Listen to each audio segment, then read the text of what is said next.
As far as remarks go, just want to thank staff for continually posting about our conditions on Main Street here. And at least the last I heard was that it's anticipated the road will be open the first week of December, which is certainly good news for any of the stores and any Christmas shopping. It's unfortunate it takes that long, but it takes what it takes. The only other thing I had to add was one of the local radio stations, they wanted to do like a morning show. Both myself and Tara Lynn, our economic development officer, sat down. When they catch me first thing in the morning, I'm not good on the radio. And I got hit with one big question. It was like, what all does a municipality do? Well, I couldn't ring off all the stuff. So I hit some of the key points, but I must acknowledge that Tara Lynn did a fantastic job. I don't know if she knew what questions were coming up, but when they asked her about stuff about Huron East and Main Street and what some of the businesses and stuff were doing, she just ranked stuff off one right after the other and did a very good job. So I was quite impressed with her. So she very nice work. So can I get a motion to reconvene into open session? Moved by Councillor Wilby, second by Deputy Mayor, that the Council of the Municipality of Huron East reconvene into open session at 6 p.m. All those in favor? And motion carries. Reporting out, Council went into a closed session to discuss personal matters about identifiable individuals in relation to employee matters. We would like to acknowledge that the land we stand upon today is the traditional territory of the Anishinaabe, the Haudenosaunee, and the neutral peoples.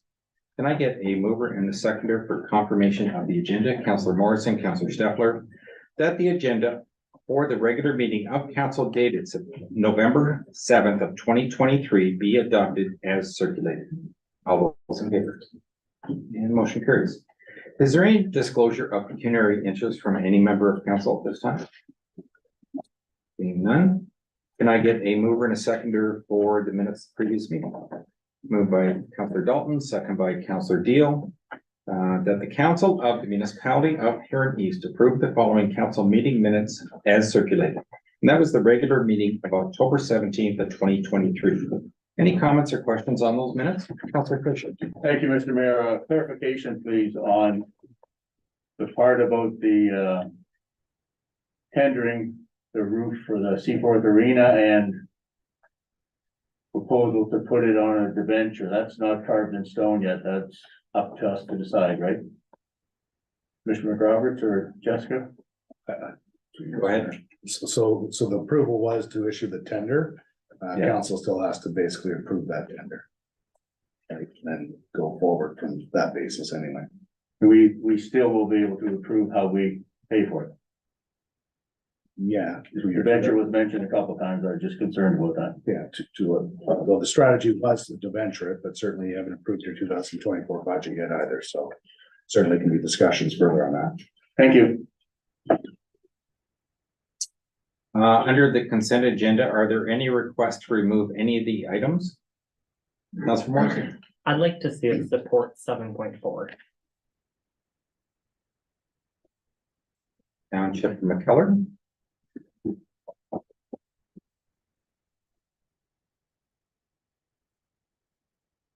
I take it you're moving that. I will move that, yes. Do we have a seconder for that?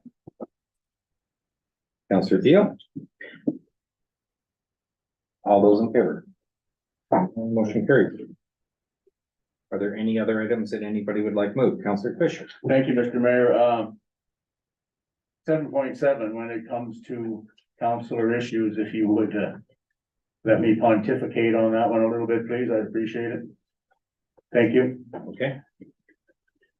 If there are no other items, then can I get a mover and a seconder to accept? Councillor Morrison, Councillor Chartrand, that the consent agenda 7.1 to 7.9 be received for, with the exception of 7.4, be received for information and approved. All those in favor?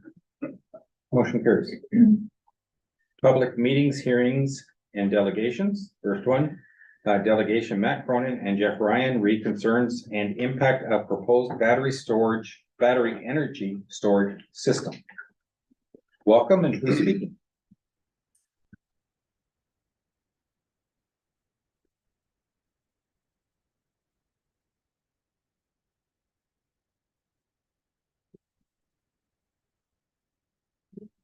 And so just before you get started, and I won't interrupt your 10 minutes that you've got. Yeah. 10 or 15 or whatever, 10 minutes, yeah. Just to let you know, we have received a letter from the company that did one presentation to council last fall, which was very similar to what they did up at the Ag Center. And council had basically all the same questions that members of the public had. But they've sent us a notice that they never even applied to be part of this round of talks. So their next opportunity wouldn't be until sometime next year. And if they had applied and even got this one, it wasn't, if I understand correctly, until later next year that they would even be coming asking for anything. But they have sent us notice that they haven't even bothered to apply for it, just to let you know ahead of time. Well, first off, I'd like to thank the mayor and council tonight for allowing us to discuss this issue. We feel it's a major concern, big topic for a lot of Huron East residents in this town and the surrounding area. Also, thanks to the mayor and some councilors for being in attendance for the public community meeting at the Agriplex on September 8th. Full house, people standing outside. That was great to see. I'm Jeff Ryan. I have a farm just north of the proposed site, Mac Crone beside me, his family farms to the east of that site. Of this $400 million privately owned 200 megawatt battery energy storage system, which they call BESS. I'm here tonight on behalf of a group of people, concerned citizens, to put a voice to the families in the area and the individuals having issues with this possible future project. We all know this area of Huron East well, with the development of the St. Columban Wind Farm project not too many years ago. The mayor and some councilors were involved with that, and still know to this day that their strong feelings still exist because of that green energy debacle. This storage project is slated to be 200 megawatts, first of its kind for Blue Earth Renewables, who, by the way, are the present owners of the St. Columban Wind Farm. This is a large project consisting of 25 to 30 acres. Consisting of 25 to 30 acres with approximately 400 sea cans, transport truck bodies, basically. Same size. Large, they're 6 meters long, 2.5 meters wide, 3 meters high, depending on the style of the battery chosen. The footprint of the BESS will be on prime agricultural land, which at this very moment has a corn crop being harvested on it. It's not wasteland, abandoned landfill area, or unproductive land, but land being cropped year after year for food. We know that Blue Earth is just one of many corporations vying for a contract from the Independent Electricity System Operator, IESO. If it wasn't Blue Earth, it would be somebody else. But these companies, they work the same agenda. They talk the same talk, and they will try and convince local communities to sign on. Why? Because Blue Earth cares. That's BS. These companies are groomed professionals who have been educated by previous wind farm corporations or are wind farm corporations, as in this case, under a different name, different logo, different frontline personnel telling the same story. These companies come and go as the seasons change. We've witnessed this with the wind farm project. One company sells to another, to another, to another, and it repeats. Any follow-up concerns, issues from the past start over before resolution is achieved. The company is sold. No solutions. Blue Earth states it has never sold a project it has built. What stops them from this project being the first? These are just meaningless words placed on their website to sugarcoat how this industry works and gain acceptance. The BESS will include lithium ion phosphate batteries, which consist of water glycol. We are told they are safer than previous models, placed inside leak-proof sea cans with heating, cooling, ventilation systems. Fire suppression equipment, all situated on a gravel compound with an anticipated storm management pond. However, Blue Earth does mention in their project layout that IESO will dictate overall project size, the final project layout, and be finalized, and this layout will be finalized closer to construction startup in early 2026. So a site plan application can be sent to Huron East. But Blue Earth essentially wants to show us a project now, or sooner than later, that may not have the same layout, but wants our approval ahead of time. This seems a little backwards in the business world, unless there's hidden information that they're not telling us.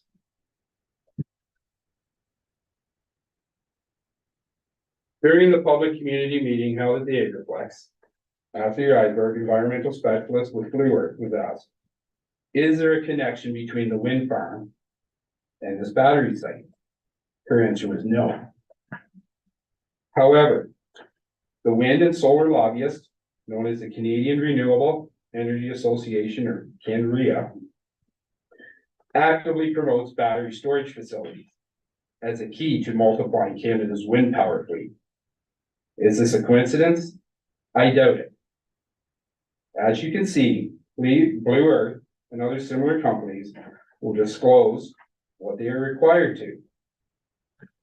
But there is always another agenda, another plan that may not be openly discussed. An article published by Nexus Foundation, this research group is based out of Toronto, which does studies on past, present, future urban regions in Canada, highlights that Southern Ontario is Class 1 prime farmland. It is also important to remember that prime agricultural farmland is a very limited resource. Only 5% of the Canadian landmass is made up of prime land, and only 0.5% is Class 1. I'm going to read that again. Southern Ontario is Class 1 prime farmland. It is also important to remember that prime agricultural farmland is a very limited resource. Only 5% of the Canadian landmass is made up of prime land. 0.5% is Class 1. This area is Class 1, 0.5%. We are dealing with that. Can't get any better. Farmland is not being made. We have what we have. That's it. It's not a product that can be reproduced. Once it's gone, it's gone. Yes, Blue Earth can employ some locals during construction, maybe a few permanent jobs afterwards. Yes, Blue Earth Renewables may purchase products, materials from local businesses during the project. Yes, Blue Earth Renewables may need accommodations, use restaurants, what have you in the local area. Yes, Blue Earth Renewables may provide ongoing tax revenue for best lifespan, give donations, provide scholarships, support the arena, build playgrounds. But it's pocket change to them. It's hush money to keep people happy, to minimize complaints. But these incentives the Blue Earth promotes are temporary. It will end. The land is not temporary. It will be gone. The people in this room tonight are not temporary. They are permanent. They will be here after the battery storage project. Their concerns matter. Let's not repeat the past from a few years ago. The rural community was broken. Friendships were lost. Families were split because a small number of people were able to make a decision that benefited them and neglected the public's overwhelming discontent of that project. The government's Green Energy Act so far is not holding the cards like in the past.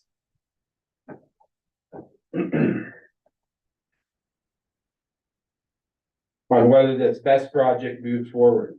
Huron East has the veto rights to stop the municipal support resolution now.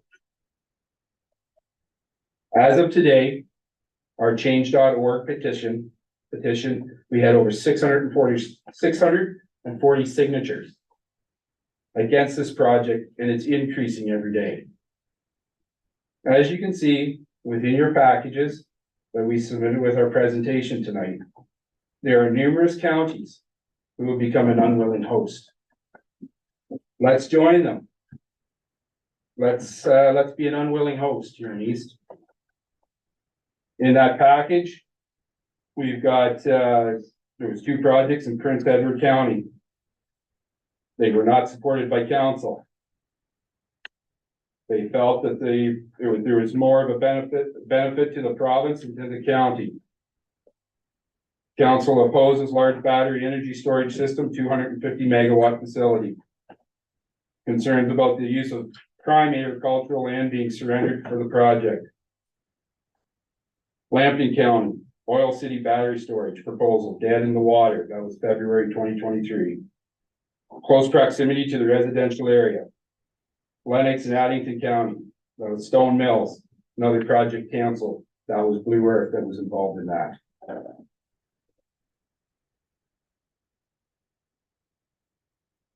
Do the right thing. Listen to the ratepayers.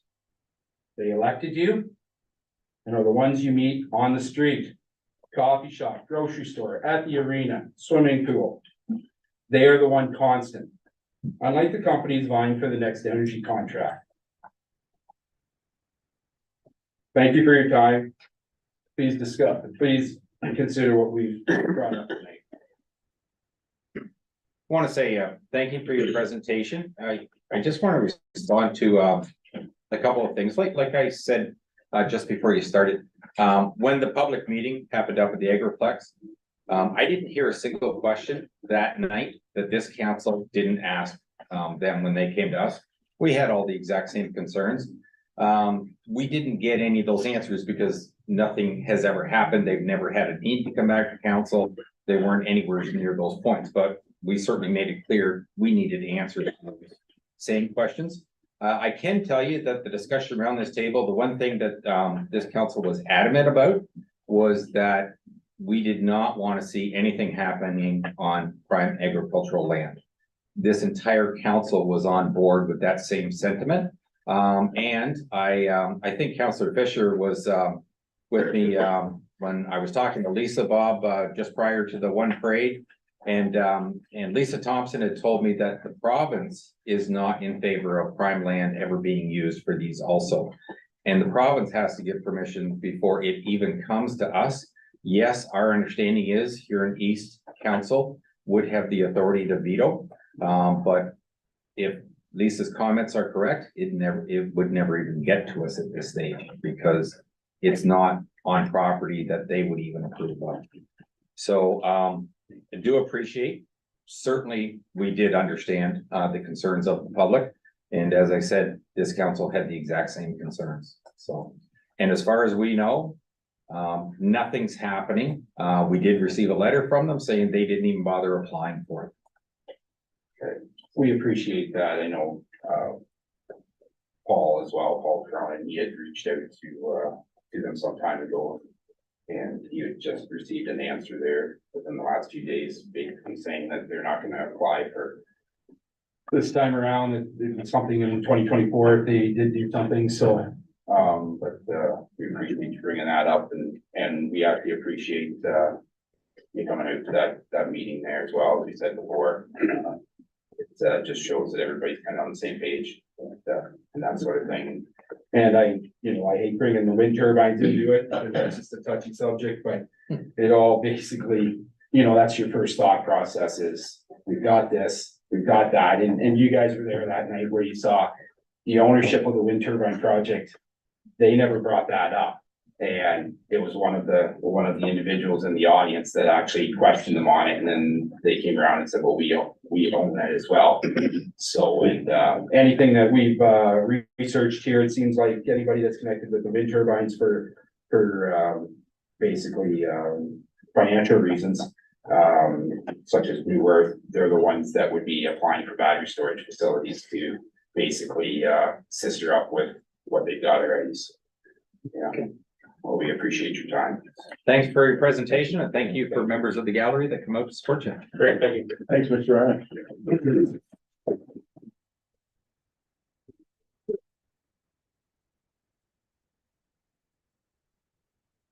Our next delegation this evening, Jacob Hanlon, Food Cycle Science, Municipal Food Waste Diversion Programs.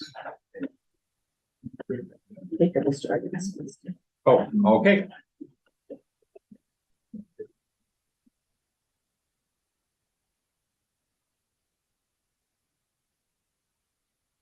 Can't hear you, Jacob, but just if you can hear us, just take a second. We've got the room, the gallery is exiting, so it'll be a little quieter in a minute.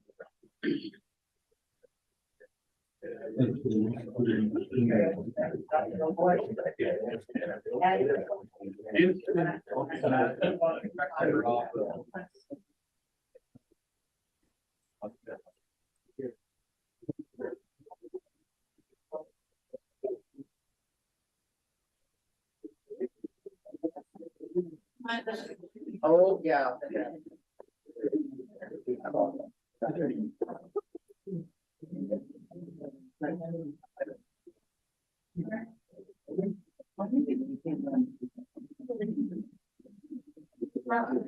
I have a good question. The Christmas gathering that we're having last year, there was a plaid shirt. Is there any theme or anything? Okay.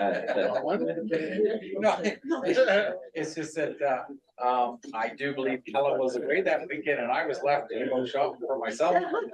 That never goes over. We didn't get to make it since it was a storm, so I have my flags from last year. Yeah.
So that's good information. I will be happy to share that.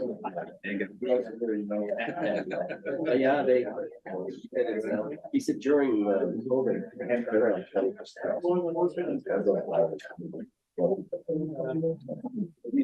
Probably also because maybe they didn't.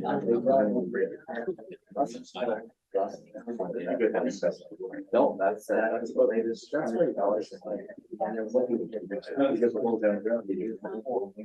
Yeah.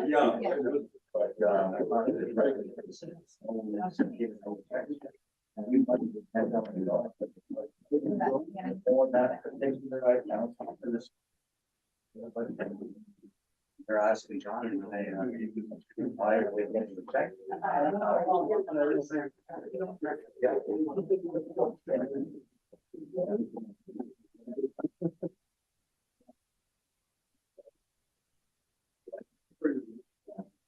Oh, sure. Well, and Brad had told Bob Costello to work with the community with Brad.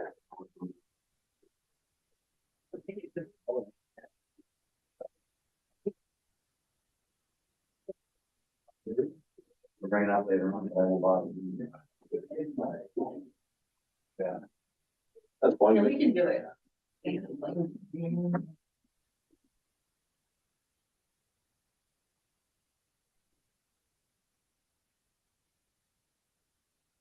Yeah. Okay. Okay. And Jacob, hear us now? Can we hear Jacob?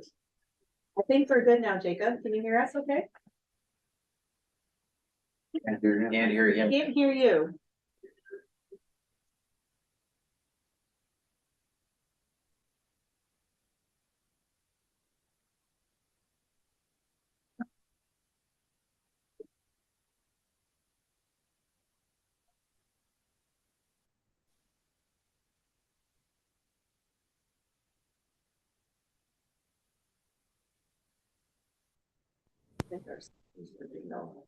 Can you hear me now?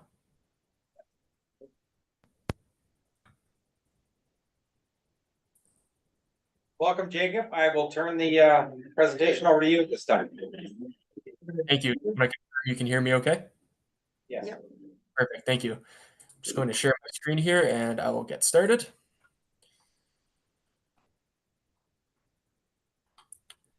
Okay, perfect. Just want to start by saying thank you very much, Mayor and councillors and members of staff for having me on this evening. My name is Jacob Hanlon and I am the Municipal Program Coordinator at Food Cycle Science.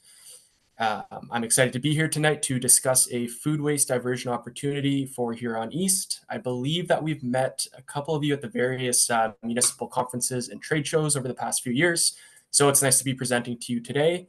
I want to let you know right off the start that I am aware that your waste is contracted to Blue Water Recycling.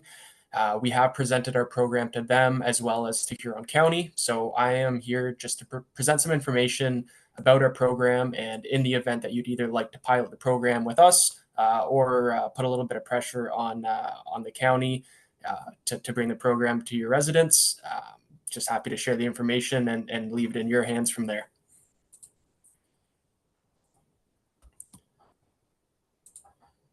So in case you don't know too much about who we are, Food Cycle Science is a Canadian company. We're based out of Ottawa, and we are 100% focused on food waste diversion solutions.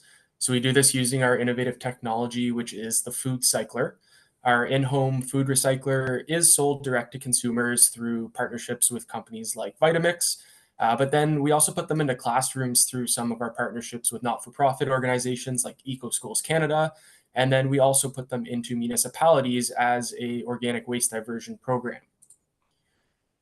So our municipal solutions help many small, rural, remote, and northern communities keep food waste out of their waste stream and out of their landfills. Currently working with 105 Canadian municipal partners across 9 provinces and 2 territories as of recent. From Nelson out in British Columbia, we have Hay River in the Northwest Territories, and really coast to coast to coast, including many communities here in Ontario who either face struggles with food waste management or where curbside collection in the form of green bins aren't the most effective or affordable program for them. Not too far from Huron East, we have programs across Bruce County, Essex County, as well as in the city of Windsor. So to briefly go over the problem of food waste, main issue with it is that it is avoidable. It accounts for a large portion of our household waste, especially when recycling is already being diverted. And it's mostly made up of liquid, which is not fun to deal with. It's heavy and it freezes in the wintertime when it goes outside. On top of that, when food waste does end up in our landfill, it's responsible for generating some pretty harmful greenhouse gases as well. So all these factors make it so that food waste is a problem that has a strong municipal impact. One of the impacts to municipalities is since food waste makes up such a large portion of our waste stream, it is causing landfills to fill up quickly. Operating a landfill is costly, and whether it's at the municipal level or the county level, I would say that everyone feels the effects of landfills filling up and when they have to be closed and new ones open. So we obviously want to extend the lifespan of our landfills for as long as we can. The environmental impact here is when we do put organic waste in the landfill, it ends up releasing methane gas when it's in that anaerobic environment, squished between tons and tons of waste. And that's quite a bit more harmful than CO2, which is what food waste would emit when it's breaking down in a normal, aerobic, healthy environment. And then when we look at our communities, when we put food waste in the garbage, it causes odors, which is obviously unpleasant for humans, but it also attracts animals to our yards and to our garbage bins. So overall, removing food waste from the garbage eliminates these issues, and it reduces the overall amount of waste that is ending up in the trucks at the end of the road and in the landfill. So this can save on hauling fees, disposal fees, definitely can save space in the landfill, and it can save residents on some hassle and any extra waste fees that they might face as well. So we often get asked the question, haven't we solved this problem already? And yes, there are green bins, which are common in big cities and places with the right population density and the right infrastructure. But this could be pretty cost prohibitive. It can be operationally challenging to implement as well. And at the end of the day, do we really want to be putting more trucks on the road to help reduce our waste and reduce our emissions? Backyard composting is something that a lot of people in your community might do, and we definitely think it's a great solution, but unfortunately, it's not feasible for everybody. It's certainly not a year-round solution either, and there's still the concern about animals and pests getting into that backyard bin as well. And then finally, the easiest thing to do is to continue to landfill organic waste, but the long-term impacts here are quite harmful and costly, and have some pretty strong environmental effects. So I'm just going to show this short video here just to give an idea of what the food cycler is. What we've done is we've proposed a different way to deal with food waste, decentralizing it, and really focusing on making it easy to deal with and right at home. So we've essentially built a small kitchen appliance. It's about the size of a bread machine. You put in your food waste, and this can include anything from meat to poultry, fish, dairy, even some small bones. And then you push a button, and in 8 hours or less, you end up with a dry, odorless, and nutrient-rich soil amendment that comes out, similar to a fertilizer. The machine can be used anywhere that has a plug. Most people store it in their kitchen or their basement or even in their garage. On average, the food cycler will process anywhere from 1 to 3 kilograms of food waste in that 8-hour cycle, typically done overnight. And it uses less than 1.5 kilowatt hours of power. So similar to having a computer plugged in for the same amount of time. And what you get is that soil amendment at the end that can go right back into your garden. Just to give a brief kind of look here at the before and after of what food waste looks like with the machine. So I'll just emphasize that in that cycle that takes under 8 hours, there's about a 90% reduction in the weight and volume of food waste. And that end product is quite beneficial to plant growth, soil health. It's full of nutrients, and it's really good for that soil and garden that most people will have on their yard who are participating in the program. But if people don't have access to a garden, for example, the byproduct can still be put into a backyard bin, into a tumbler or green cone. It can be taken to a community compost site. Some of our municipal partners will partner up with a local farm or a community garden and have drop-off points. And then lastly, it can also be added to the green bin if it is an available service as well. Just to look at the economic impact here. So the traditional method of managing waste is quite the heavily burdened system. There's unrelenting costs, there's trucking, there's labor, never-ending maintenance, and just a lot of different moving parts involved. But with the food cycler, you have a truly decentralized approach, which avoids unnecessary additional labor costs, greenhouse gas emissions from trucking, and improper food waste breakdown. And there's no infrastructural cost to the municipality or the resident. So to get a bit more into what the program looks like here, I mentioned that we're working with over 100 Canadian municipalities, and to date, we've completed pilot programs in over 50 of them and over 6,000 households. So we've surveyed basically all 6,000 of these residents after they've been using their food cycler, and the results have been overwhelmingly positive. We've been able to have a significant amount of net new waste diversion, generous user experience rating of 4.6 out of 5 stars for the program, and the participation rate has been unbelievable, better than any other curbside organic or other organics program out there at 98%. Many municipalities who have partnered with us have expanded their programs to either hitting a certain percentage of their population, hitting a certain target for diversion, or I'll use the case of Nelson in British Columbia, for example. They're in the process of putting a food cycler in every single household of their city of about 5,000 homes. One of the reasons that this program has taken off and that we're able to offer it at a heavily subsidized price is we've been selected as a finalist in the Impact Canada Food Waste Reduction Challenge, which is a 3-part initiative from the Government of Canada to reduce Canada's food waste. As a finalist, we were awarded a $400,000 prize last year, and tasked with finding more Canadian municipalities as implementation partners. So we've been using this funding to invest directly into these programs at a heavily subsidized price. We've already put in our application for the final stage, which comes with a $1.5 million grant prize.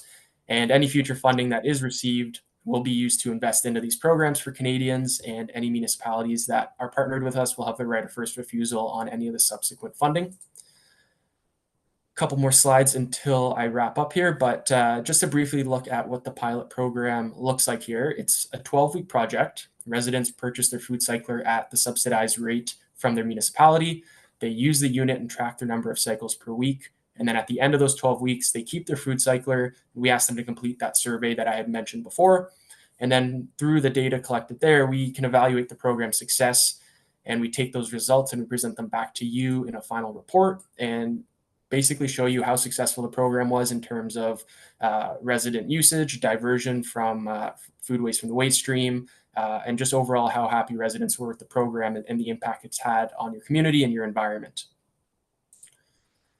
This is the subsidy model for the pilot programs. So when you look at the top line there, that's the retail price of the two machines that residents have the option to choose.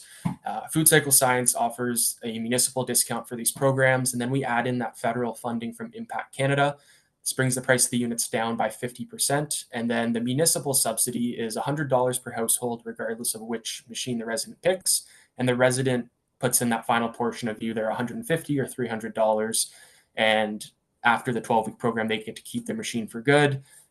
We find that this kind of shared cost and subsidy model, with everyone having a bit of skin in the game, the residents use their machine and they're invested in diverting. The municipality and Food Cycle Science are obviously on board as well, and having that federal investment as well. It's really allowed us to get the diversion and participation that a lot of municipalities are really looking for.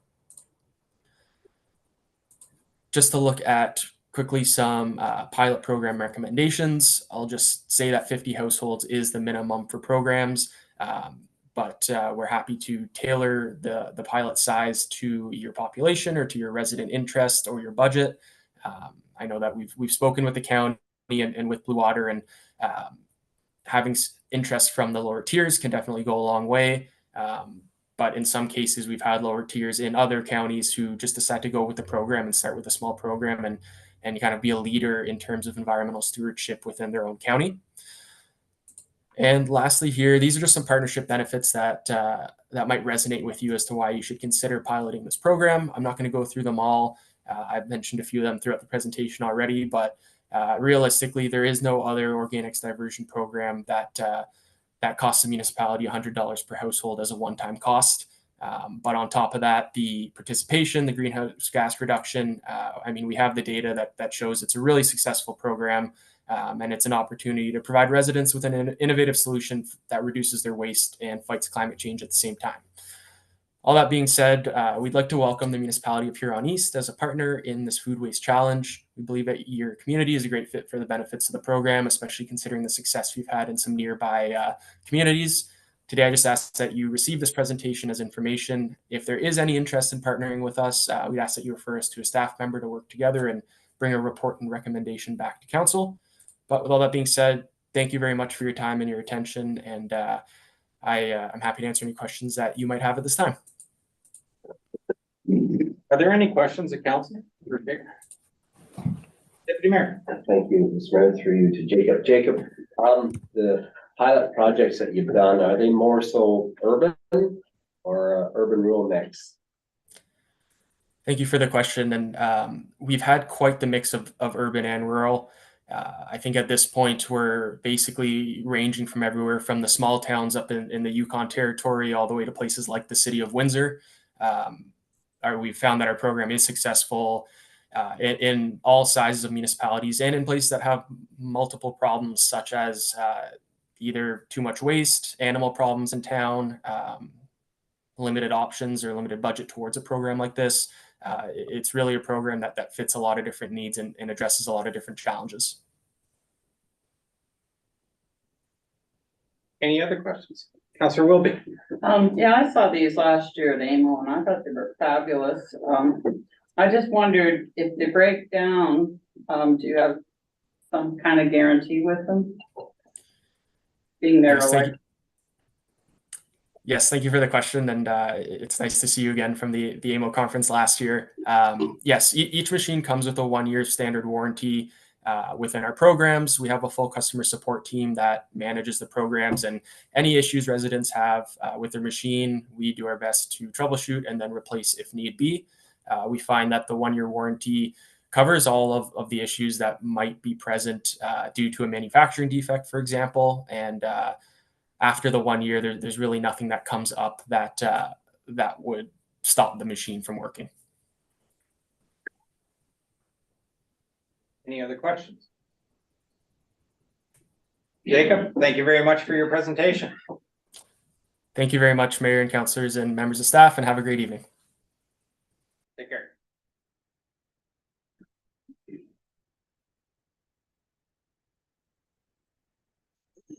Next thing I have on the agenda, the engineer's report for the Sinclair municipal drain. Trevor Kipfer from RJ Burnside and Associates.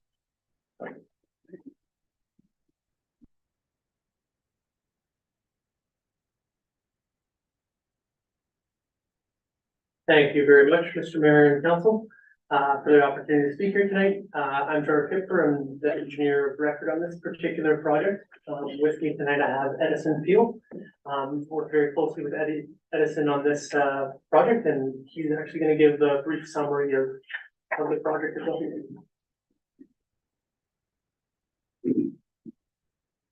Thank you, Mr. Mayor and Council, for having us speak tonight. The Sinclair Drain was originally established in 1937. The Sinclair Drain is comprised of approximately 1.3 kilometers of open ditch and 1.7 kilometers of closed drain. The open ditch portion outlets into the Kippen Creek. The drain is located generally south of the intersection of Kippen Road and Morrison Line. There is approximately 475 acres of land that the Sinclair Drain services. Burnside was appointed in February of 2023 to, in response to a request for improvement to determine a solution which would provide relief for the existing agricultural tile outlets and reduce ponding within the watershed. An initial on-site meeting was held in April of 2023. And a follow-up information meeting was held in June of 2023. Considering the input from these meetings and follow-up discussion with the affected stakeholders, the final proposed improvement was determined to include the following: approximately 1 kilometer of channel deepening, the replacement of 1 laneway crossing, tree clearing works to establish a defined working space and access route for future maintenance and other miscellaneous works. The cost estimate was for construction approximately $83,000. The allowances to the property owners was approximately $15,000. The engineering to completion would be approximately $45,000, and other costs, including permitting, HST, interest, and others, would be approximately $18,000 for a total estimated project cost of $161,000. The assessments are distributed approximately $146,000 to private lands, $2,000 to municipal lands, and $14,000 to county lands. And we're anticipating approximately $46,000 in OMAFRA grant. That's all I have to present today, but I'm happy to answer any questions you guys may have. Any questions of council at this time?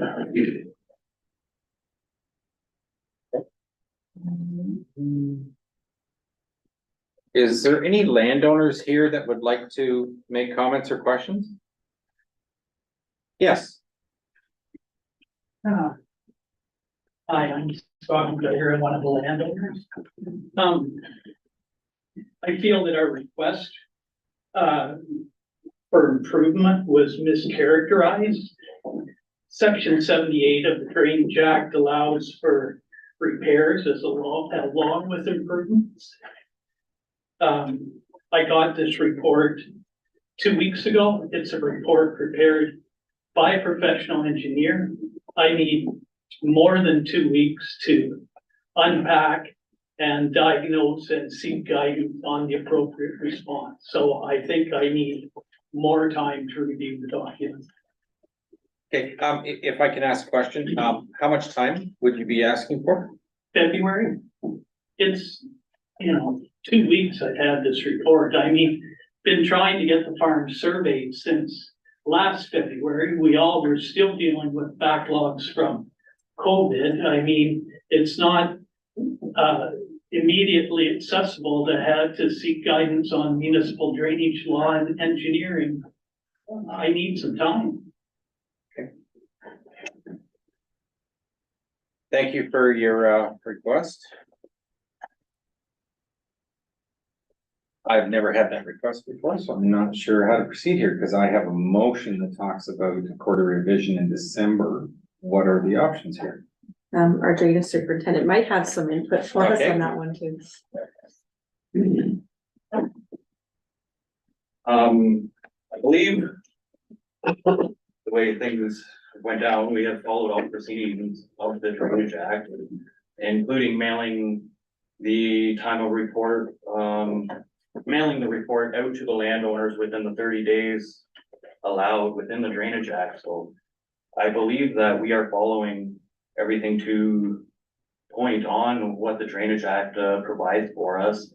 And all the information that we have heard from any of the meetings, I think the engineer has addressed most of those concerns to the best of the satisfaction to everybody on the drain. So I'm not too sure how we can proceed with extending this timeline here, but I believe everything has been followed within the Drainage Act, and we are quite on time with what we should be doing as well. So preparation of this report was within the allotted time. And if I can ask a couple of questions, because this is not something that I have on my property, it's not something to deal with.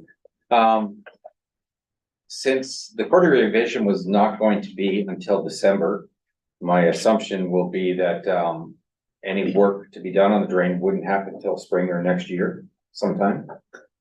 that would be correct. We still have to go through our periods within this time. We have the quarter revision, and then everybody has the opportunity to appeal to the tribunal and further those decisions of the tribunal upon the referee later on. So that does provide the allotted time that is being requested as well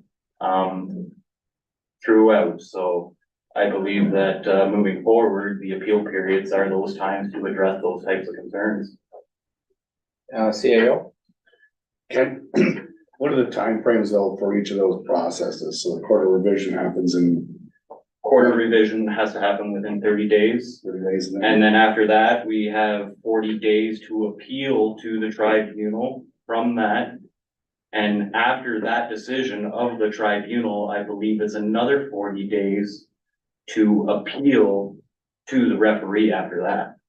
So potentially with all the hearings, it could go longer or shorter or however it is from there. So we're looking at 3 to 4 months just in terms of that process to get through to formally approving before you can issue a tender. Correct. If this was delayed till February, then that would delay to basically to late spring, I would say. That's right, and push probably construction into 2025 as our contractors will be booked up for next year. Okay. I wasn't considering going as far as February. I was wondering about splitting the difference and going to the first meeting in January, but I just want clarification so that if we do the quarter revision, or if this proceeds as originally planned, and you're talking about other timeframes, does the quarter revision move past any point where this gentleman could basically get all of his answers and understand and not be behind the 8 ball because something wasn't decided by the quarter revision?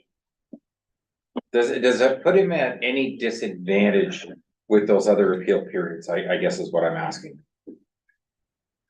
I would think the quarter revision is, laid out straightforward in the Drainage Act. It has to be within so many days of the consideration of the report. So if we are not going to, we're gonna, and listen to those concerns, I would think we would need to refer the report back to a later date to consider to stay within the constraints of the Drainage Act. No, and I think I understand that part, that since you had a time frame to do your quarter revision, all I want to make sure is that if we continue to move forward as we had planned, that this gentleman is not handcuffed in some way that he couldn't bring his concerns forward after the quarter revision itself. No, that I believe that he will be able to bring forward his concerns. The quarter revision is for listening to appeals on assessments only. Okay. That's assessments only, so it's not with, aspects of, with the report or any, things like that. That's where the tribunal comes in, and that will be the 40 days you have to submit your request for an appeal, to the tribunal, to the clerk, so, which would extend probably another month after that, so you would need to have his concerns laid into, or given to the clerk after that 40 days on this, so he will have 30 plus another 40 to do that anyways. Okay, so is that clear, sir? I really don't have basis, I'm not trained in municipal drainage law, so I really can't say whether what he's saying holds any water. So, I mean, I think I just need to, what would you like me to prepare in a response to qualify how much time I need to respond? But what, if I'm understanding correctly, you were asking for February, and It's postmarked the 13th of October, the package. Today is the 6th of November. I mean, it's a quarter inch of engineering. This is the first substance of anything that we've received. You know, we've had 2 weeks to review the document and make a decision on $160,000 improvement. I just think, you know, the drain's been there since 1937. I just don't understand why all the outstanding issues that have been outstanding for several years, all of a sudden now has to be addressed within a couple of weeks. You know, I mean, this is the first substance on the drain that we've received. but if I can go back, so once somebody has put in an application for one, these gentlemen have to do their work before the information goes out to the people that are affected by the drain. And then the quarter revision is the first opportunity to, if you have a concern about the percentage of your land or the cost to you, But what can we base that on? it's based on acreage, is it not? Yeah, but what document? The Drainage Act. Yeah, but, you know, you're asking me to make evaluations based on information I don't have. I have 2 weeks to make a decision on that report. And I think that's unfair. Council has to make a decision here tonight. It's council's infrastructure. It's not private landowners' infrastructure. It is council's infrastructure running through private lands. That is what a municipal drain is. Okay. Council has a decision to make here tonight, based on landowners' concerns as well. But as we move forward, these appeal processes is the timeline laid out by the Drainage Act for this exact concern. He has 30 days to appeal for his assessments. He pays too much. He could pay too little. However, he wants to work that out to any other landowner. He has to decide who those costs should be to. After that, he can appeal that decision by the quarter revision to the tribunal. And he can also appeal any errors or any omissions that he finds in this to the tribunal. That is the legal document set out by the province of Ontario for the drainage. That is the way it is. Okay, thank you for that clarification. I appreciate that. So what council's being asked tonight to follow the regulations of the province under the Drainage Act is that we set our quarter revision for the 5th of December. If between now and then, which is almost a month away, if you have a concern about your percentage or the amount that you're being asked, you can certainly ask to have it revisited at that time. It can be discussed that night, or if you disagree with what they said, if I understand correctly, Ken, that he's got another 30 days to put in an appeal, another 40 days to appeal that. And then you said there was another 30 or 40 days after that again? From that decision, he would be able to appeal to the referee on that decision as well. Right. So, Which then gets us almost 3 into either the end of February or early March. yes, and that is the way these concerns are supposed to be addressed. Okay, go ahead, Brad. Well, I don't think this is the first time that the reports, an opportunity's been given for the report either, because I believe you would have had a meeting previously before it published that gave the landowners the opportunity to go through the review, correct? That is correct. This is not a revised report. This is brought forward, and that may have been on my behalf. I'm being a little bit busy and not communicating 100% with Jessica here on the recommendation. It's not a revised report. This is the first report brought to council. Right, but there was a meeting with the landowners to give them the overview of the report. That is correct, and So this isn't the first time they've seen the information per se. They would have had a review of the drain, the recommendations of the work and what their assessments were as part of a landowner consultation before the report was published, correct? sorry, that is correct, Brad. I misunderstood you. That is correct. That is I attended both of those meetings and listened to the concerns, and I believe those concerns are addressed, and now we are into considering the report and moving forward. This is the final stages of what the engineer has to provide for us. Okay, Councillor Stefan. Yeah, so it's my understanding, if there is an appeal and our work is stretched out to calendar year 2025, is there a possibility we have to re-tender and it costs more? Well, I believe if we get into the appeal period and let's say it extends to a longer timeline than what we are hoping, yes, there could be concerns of raised costs for construction, fuel prices and everything to where we could be getting closer to 133% and have to reconsider the tender costs. That is definitely a concern. Okay, so I appreciate the fact, sir, that if you've only had a couple of weeks and that's why I'm asking these questions, just so that I have a full understanding. But it sounds like there's things already built into the system that will give you an opportunity to address things after the fact if you are not satisfied by the 5th of December with the answers that come back. I'd just like to state that it's our feeling that our request for improvement has been mischaracterized. So, okay, I think I don't have the legal knowledge here at my disposal right now to respond to what statements are being provided to us here. So as long as that my concerns have been noted, I'll defer and we'll find out what the next steps are, right? Okay. Deputy Mayor? Thank you, through you, Mayor, to Ken. So costs involved for a landowner like this here, he can appeal to the court of revision, that's no cost.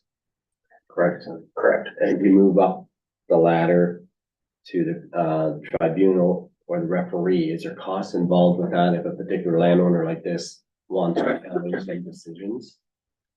Yes, there are costs involved on both sides. How those costs get distributed are provided through the order of the tribunal. And those could go any which way. Most of the time, I have found those costs are always paid by the watershed.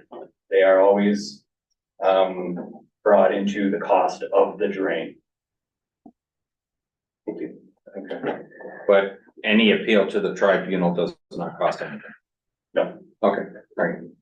We don't even know where the property lines are, so I question how accurate, our results are when we can't determine where the property lines are involved in this stream. So there are a lot of stumbling blocks in moving forward, and I just wonder if a bit of prudence wouldn't serve as well. Is there an opportunity for Ken to meet with this gentleman? Like, Ken, you certainly have a lot better handle on this stuff than I do. You've got the engineer's report. I do believe there was a map involved in it, and it's not typically a fence line where a drain runs. No, and It is here. I'm.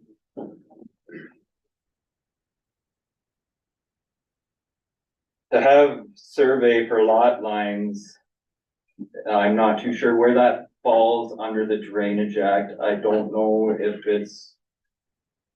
Maybe you'll help me here, Trevor, if it's part of your job to establish, define surveyed lot lines, or if that's for a land. Yeah, so I can interject in that. I think the main thing that the property lines are critical for are in the determination of things like allowances.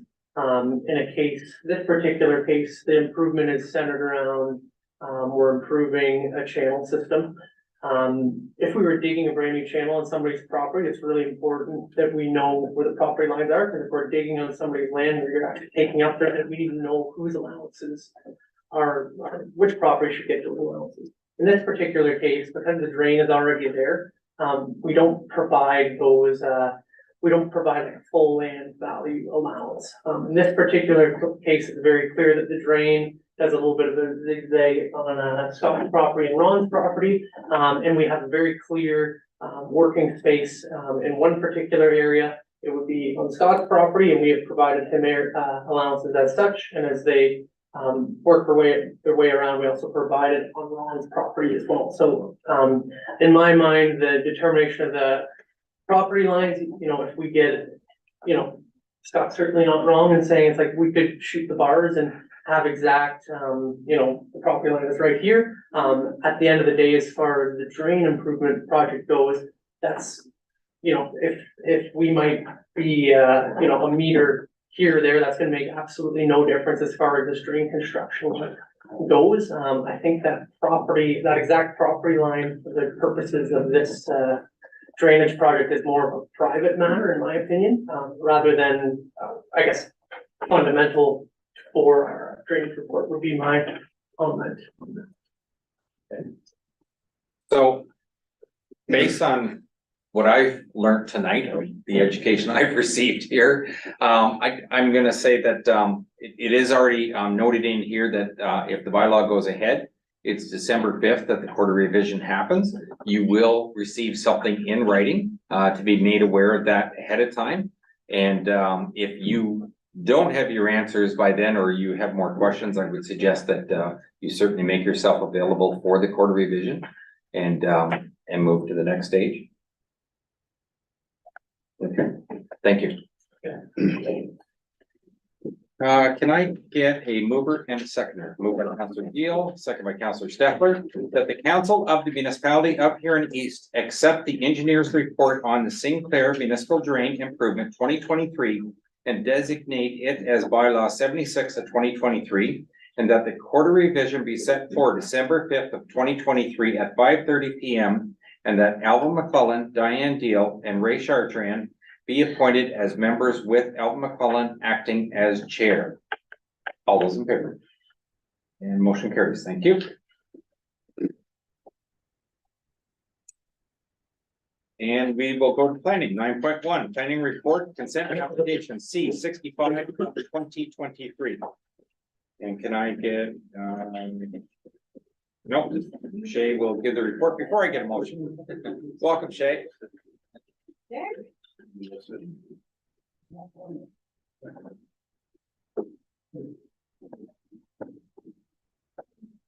this is for consent file C-65/2023. The subject property is 43810 Franklin Road, and the owner and applicant is Murray and Martin Bishop. Next slide, please. So I've included an aerial photo of the subject lands here. The property is located towards the west of the Cranbrook Brook settlement area, and the left photo shows the property as a whole, and the right indicates the rectangular portion subject to the severance. Next slide. So the purpose of this application is for a minor lot addition. The land to be severed is approximately 0.9 acres of vacant land, and the proposed retained land is approximately 20 acres of vacant land.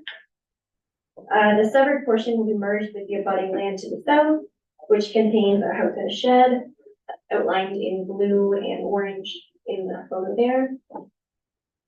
Next slide, please.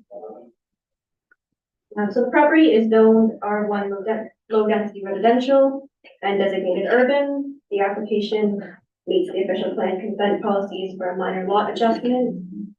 And the application will not create any undersized parcel, but will have the effect of creating a more rectangular shape for the retained land, which is also better suited for its current agricultural use and potential future residential use. No new lots are being created as part of this application, and the new configuration will result in the abutting R1 property to be enlarged, resulting in a 1.3 acre parcel. Next slide, please. So stage 1 and 2 archaeology studies were completed due to the proximity of the cemetery. You can see kind of on the left photo there, the left-hand side is the cemetery. No archaeological artifacts were found during the assessment. So no further examination is required. And the photo on the right there shows the lots merged with the severed parcel, effectively extending the existing rear yard. Next slide. No concerns were raised by staff, neighbors, or other agencies. And next slide. So as the application is consistent with the PBS, conforms with the Huron County official plan and Huron official plan, the application is recommended for approval with the attached conditions. And you've any questions on the file?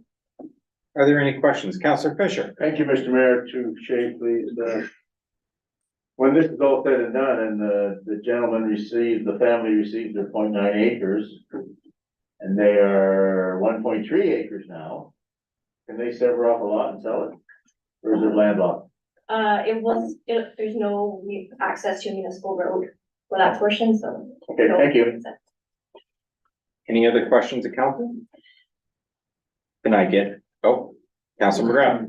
Related to the subject, this archaeological dig, which is really a thorn in my side, but is this just when you're close to like cemetery, your churches, or is that pretty much good? Yeah, so it's a standard protocol for this one. There was some uncertainty as to exactly where the boundary of the cemetery was, and just kind of ensuring that there was no headstones or anything very over the lot line.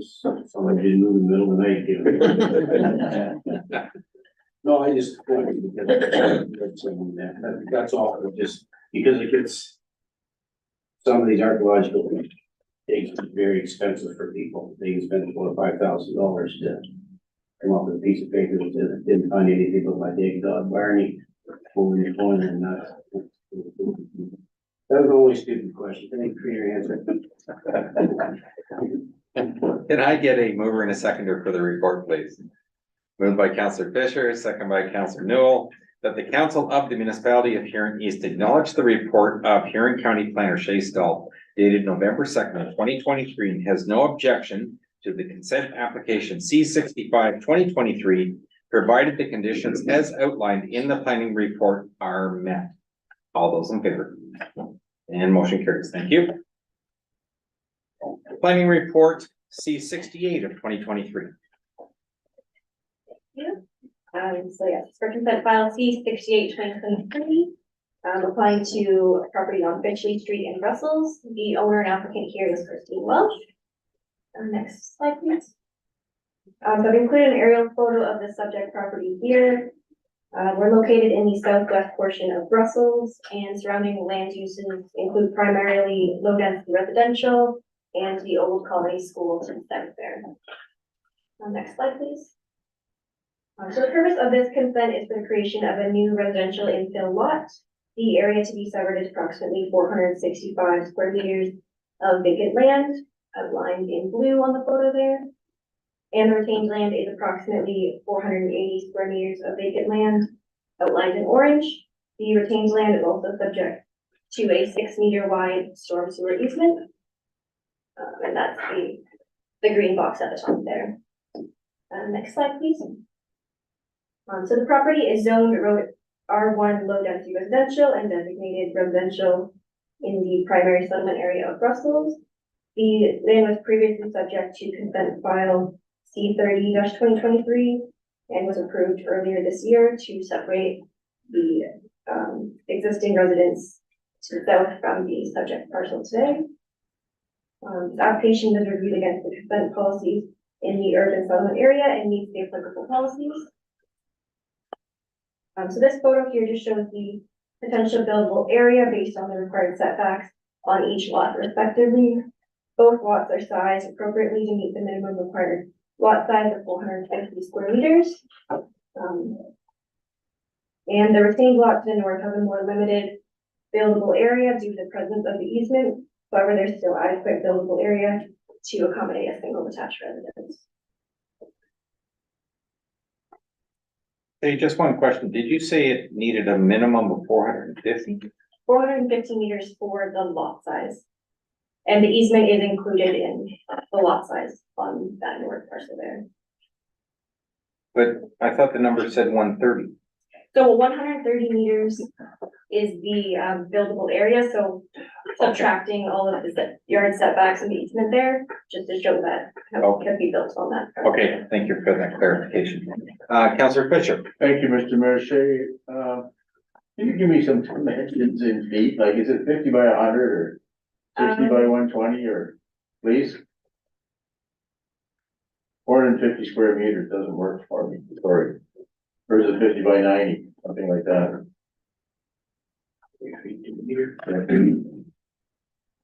Yeah, I believe it's about 120 by 60.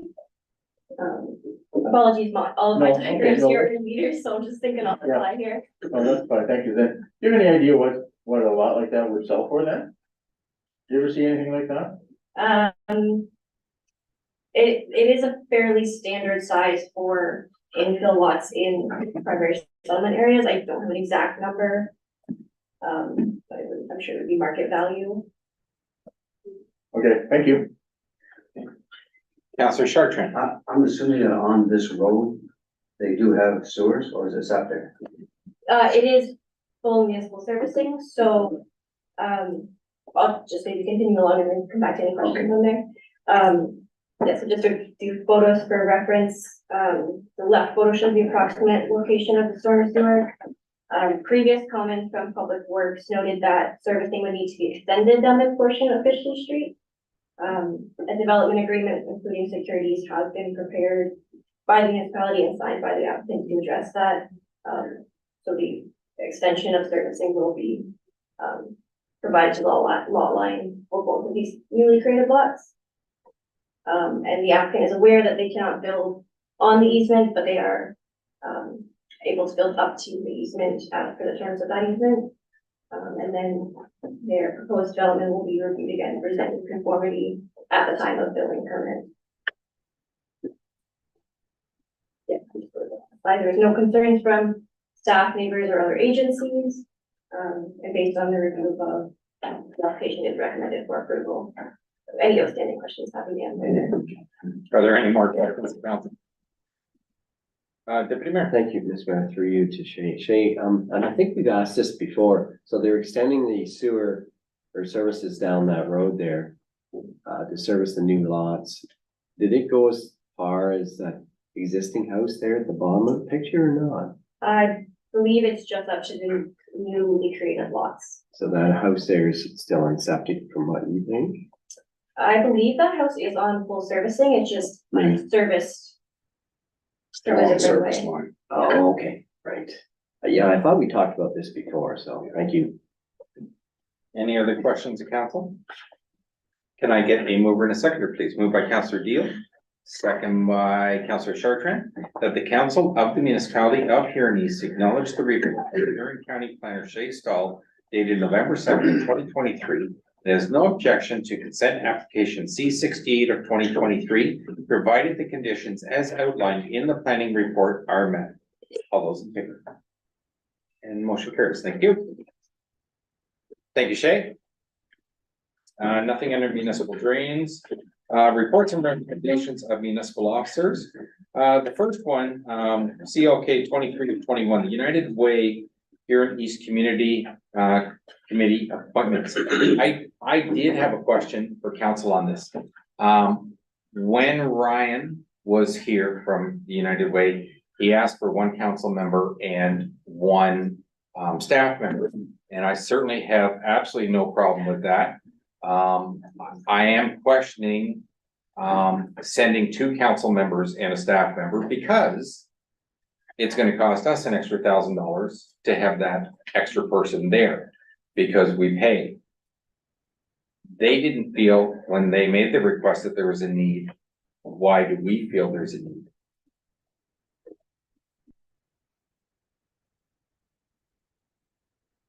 I'm gonna nickel and dime every chance I get because we know what our budgets are gonna be for the next few years. Any comments from anybody? I know you weren't here, John, at that time. I watched it on. Oh, okay, okay. I will step back if you wanna go save that money, because it's not life or death with me, and I agree saving money is important. Yeah, and I'm gonna say that if in fact you wanted to attend, certainly have no problem with that. I just don't, I prefer it not be a paid committee appointment, that's all. Councillor Fisher was asked, we have a staff member that was asked, and to have them go, we certainly should follow the regular protocols. And if you want to attend, they've already said they don't have any problem with another person. I'm just trying to save $1,000, sorry, but that's where I stand. Councillor Fisher? Thank you, Mr. Mayor. I was quite surprised remuneration was offered. I didn't expect that. I thought it would be part of the 5,500 or whatever that is. Since it wasn't a committee of council, but I will let the clerk. I can donate it to the LCBO. Your 5,500 is for conferences and other, No. meetings like that. There is a No, 50. no. There's another line in the remuneration bylaw where you're attending meetings as a counselor. So you have your council meetings and you have your committee meetings, which are the committee meetings of council. Mhm. Then you have another line, which is any other meetings as a counselor, which is what I interpreted this would fall under. I wasn't aware of that line. I thought we received committee and council and it's gone up with 6%, so it's probably 5,800. And then we were allowed 5,000 to go to conventions. Oh, I see what you're referring to. You thought this was a convention thing? No, I no, oh, I just thought it was something I was interested in doing. I did not expect remuneration. and I can appreciate that, Councillor Fisher. For all intents and purposes, I'm gonna say there are a number of things that the bylaw actually states we can get paid for. One of them is when we attend a Remembrance Day service on behalf of the municipality. I don't think anybody ever puts in for it. We have the right to put in for it, but nobody ever does. We just consider that part of our community service. And there are other things too.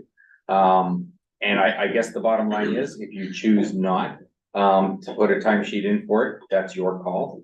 But the opportunity is there because that's what is written in the bylaw. Thank you. And Councillor Steffler, if you want to attend and you have input that would be vital, I would say, please do. Yeah, no, I'm more than good with that. Yeah, okay. Can I get a mover and a seconder then? Councillor Wilby and Councillor Chartrand, that the council of the municipality of Huron East appoint Councillor Robert Fisher and the Director of Community Services, Lisa Bedard, to the United Way Huron East Community Committee effective January of 2024. All those in favor? Any motion carries. Thank you. And we are down to correspondence. We'll turn that over to the CAO. Yep, so the first one was from the Assalvo Bayfield Conservation Authority. This is a renewing agreement that we have for Part 4 enforcement under the Source Protection Act, under Clean Water Act. So this is for the 2024 to 2026 timeframe. I'm gonna throw a couple more things. I phoned the CAO because I was also worried that this was gonna add $25,000 to our budget when I saw the price tag on it. But he explained to me that part of it will be covered through building permits and other things. So and what isn't, it will not go on the general levy. If part of it's to do with one of our water systems, that it'll probably be covered through that. I still did have another question that came up when I read more after I talked to you, Brad. The one part of the agreement that concerns me is they talk about the fact that if there is any actions, legal actions or whatever, that the municipality would be responsible for all of those. My concern is that, do we ever get a say if they decide to go and do something, or could they just rack up legal bills and we're on the hook for everything? That would be a concern to have an open-ended contract like that. So I think I understand your question. I think if we got into a litigation situation, I'm sure if it's a litigation situation, they're representing us as a risk management official. They've got a duty and obligation to make sure that we're part of that process. They couldn't just enforcement action litigation and hand us a bill. We have to be party to that. Like, I certainly would never make the indication that I wouldn't want to get into something, because it is our water systems. And we would want to make sure that our systems are safe and certainly take matters upon ourselves if in fact somebody was polluting our residents' water. But I just, and maybe I just went through it a little quick, but I was a little concerned when I read that it basically stated if there was something, we were on the hook for it. Yes. So if I may. Yeah. Just to give a bit of background for some council members that maybe won't be familiar or forgotten, it's been a while since we've renewed this. So this is basically under the Source Water Protection Act, there's a requirement that municipalities have risk management officials designated to manage their water protection areas, source water protection areas. And so some municipalities would have just gone and retained their own risk management official. Sometimes they train their CBOs to be in that position. In this case, it was most cost effective for us to use Assalvo Bayfield and their resource, and they provide the same level of service for Maitland Valley, right? So they're not a separate contract that would come through with Maitland Valley. They do it for the entire two conservation authorities. So it's a continuing agreement. Depending upon what someone might be doing in terms of a building permit process, there might be some recovery of costs for a new development or proposal that's being done and within a source water protection area. But generally they're managing sort of the risks and going out to the sites, working with existing industries and business owners to make sure that they have risk management plans in place and that they're being updated accordingly. And that's to the benefit. And then most of the costs that we incur here is actually transferred to the actual water systems themselves, so it doesn't become a tax base.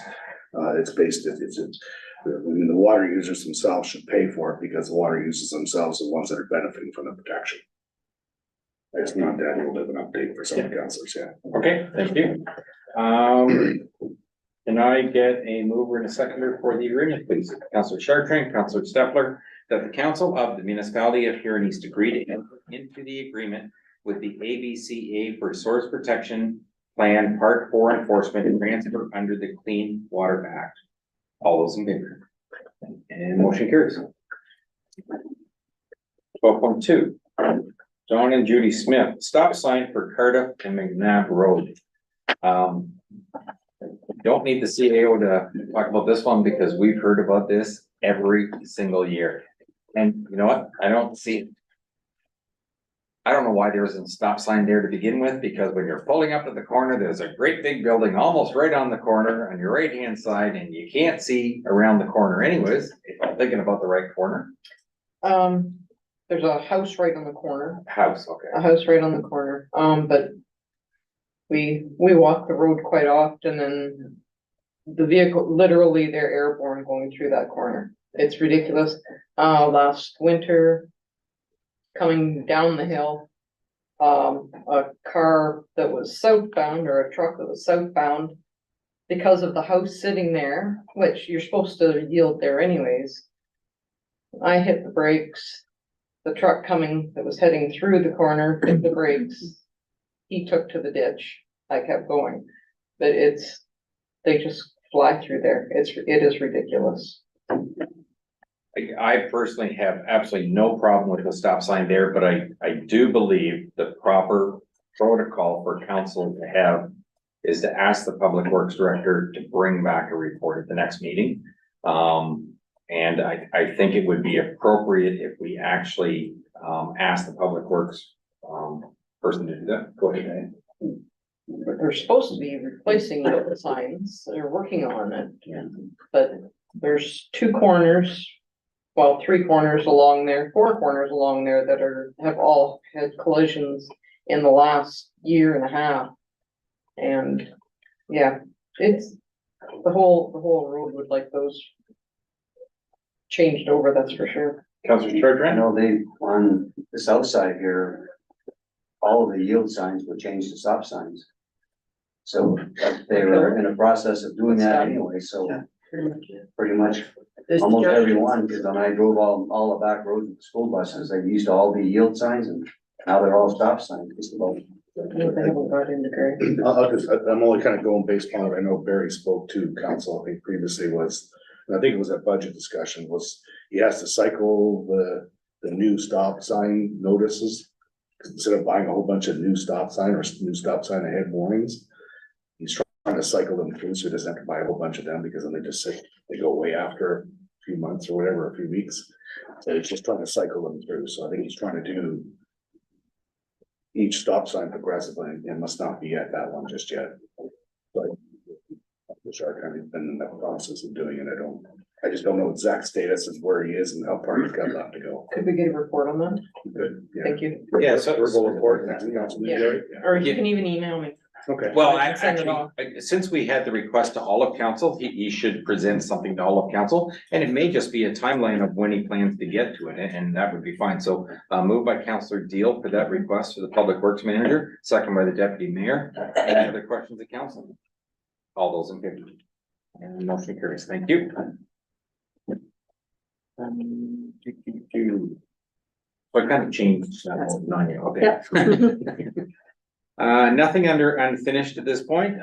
Council reports, I'm gonna just talk about one prior to turning it over to the deputy mayor for county council.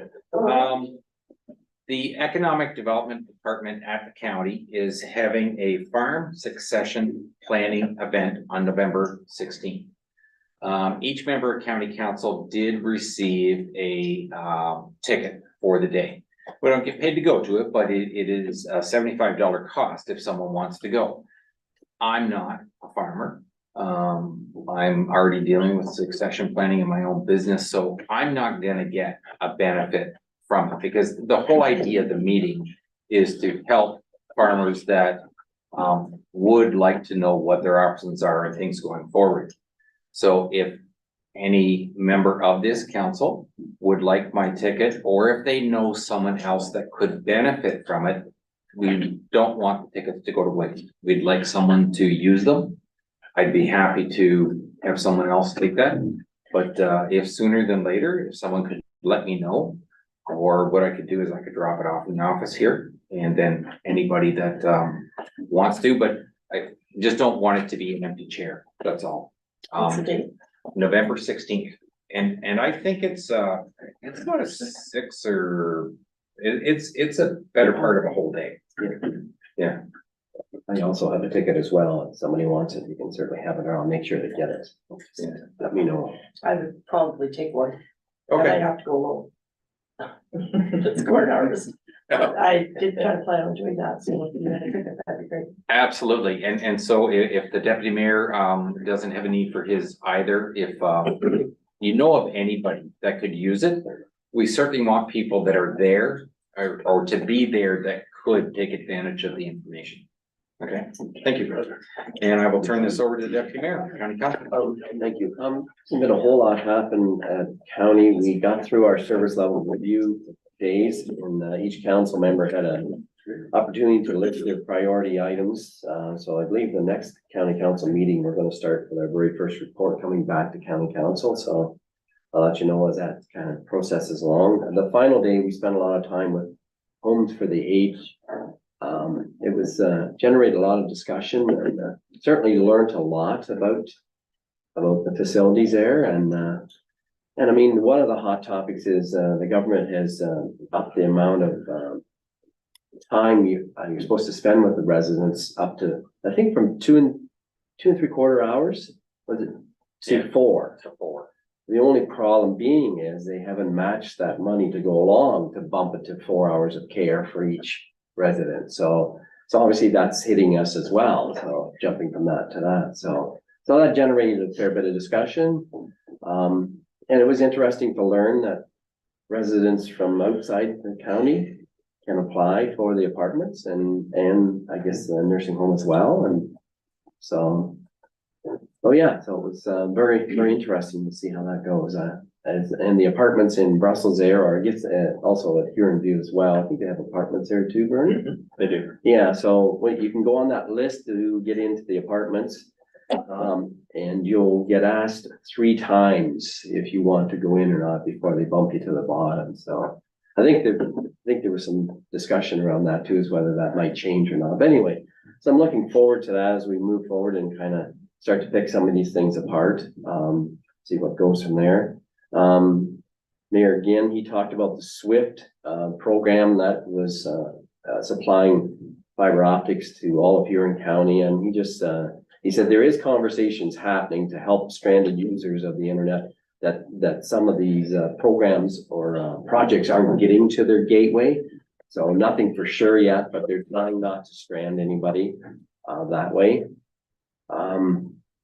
I think that's all I had, other than we're just gonna go on to my Blue Water recycling meeting that we had. The mayor had asked a question of how much garbage, or when the recycling comes into Blue Water in Huron Park, how much of that actually is recycled versus how much is just sent out to another landfill site. And actually, there's only 13% of residue that comes in our recycling. So it's very, very low. There isn't much at all. Some of the repeat offenders is obviously diapers, garbage bags, but another big one is children's toys, plastic toys. People think that they're recyclable, so they throw them in the recycling bin. So obviously stuff like that has to be picked out, so.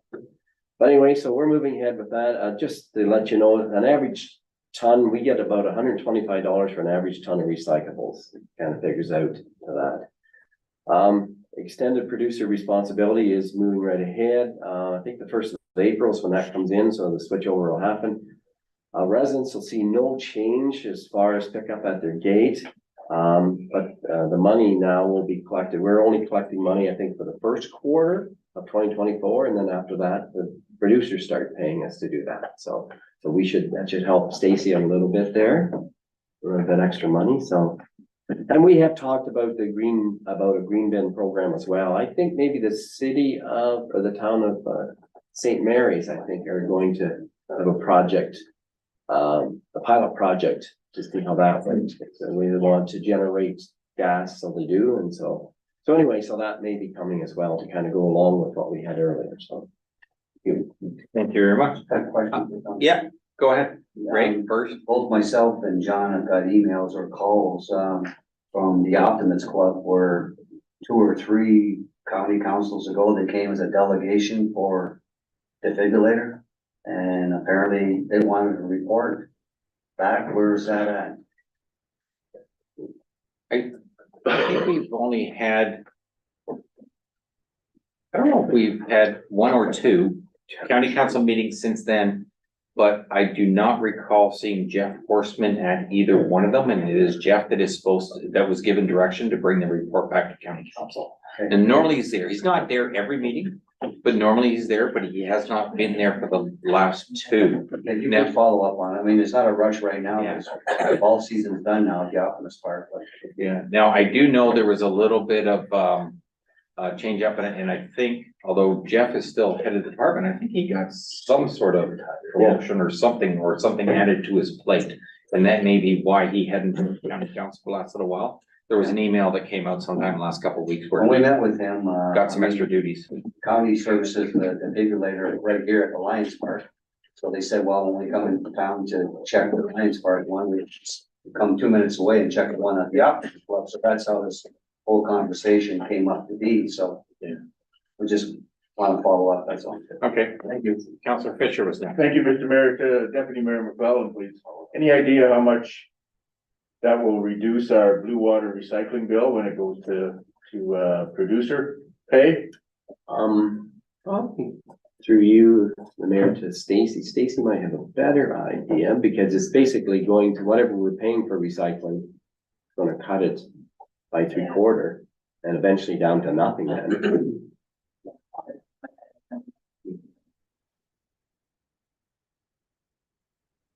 I'm not sure how much increase going into the other services from Blue Water and Port Away for the budget. They kind of provide budget right to us. I'm not sure if they are with that. I think we're getting that pretty soon. Yeah, it should be coming pretty soon, I think, because I think we had a look at it there, but I assumed it was coming to you shortly, so they usually do it in November, so.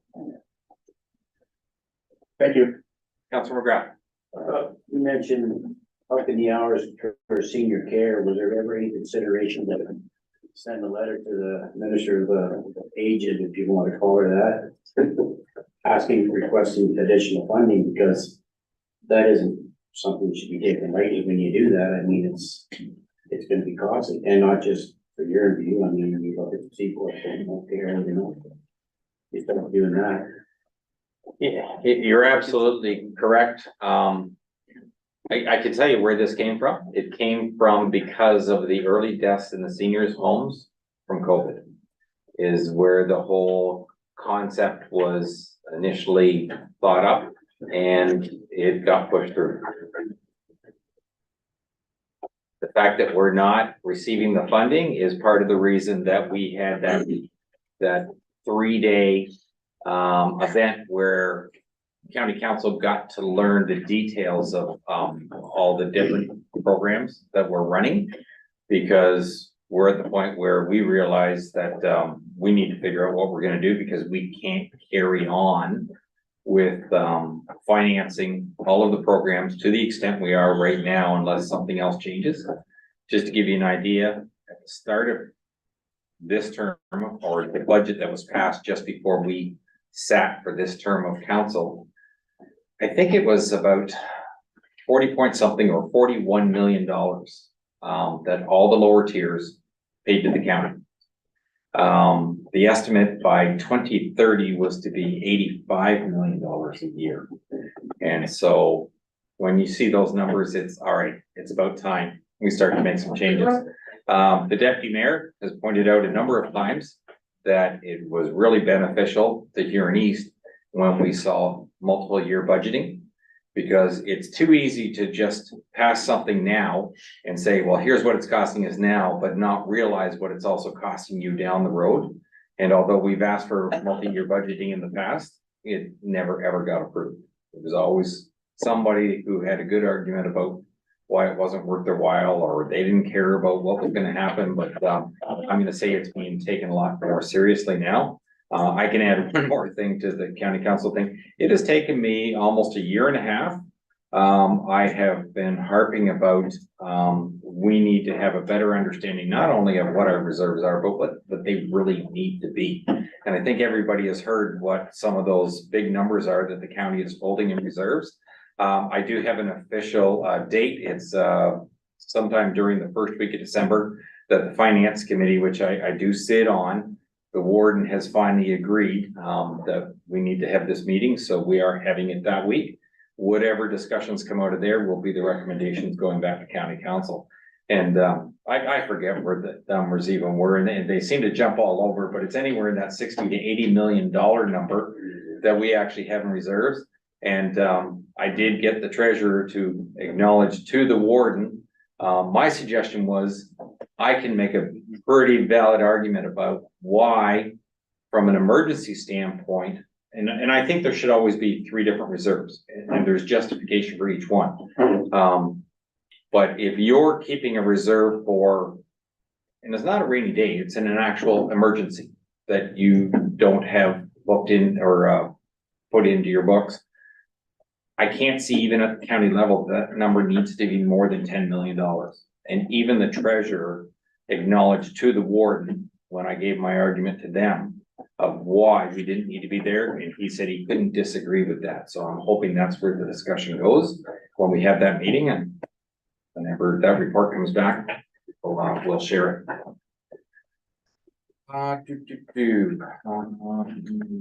Other boards, committees, meetings, or seminars?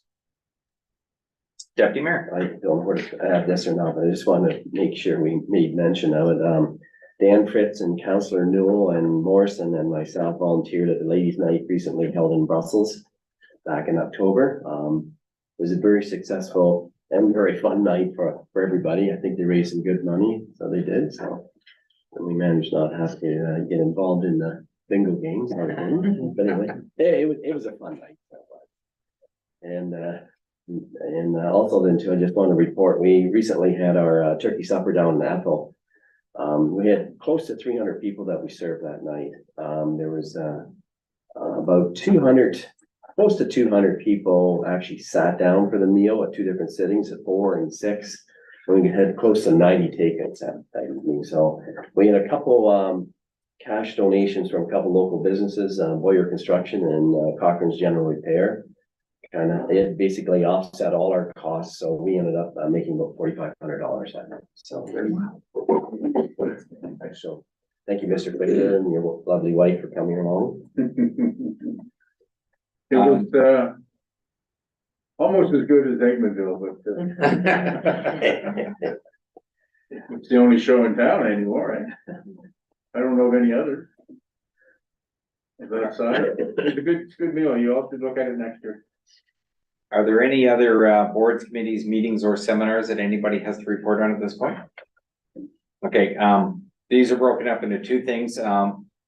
Councillor Fisher had a request, and his is the second one on here. Are there any requests by members at this point? Okay, seeing none. Councillor Fisher has requested that for the Roma delegation with the Minister of Long-Term Care, and this is for long-term care beds in Seaford. Are you going to Roma, Mr. Mayor? Absolutely, and if I have direction from council, I would be more than happy to make whatever case council wants.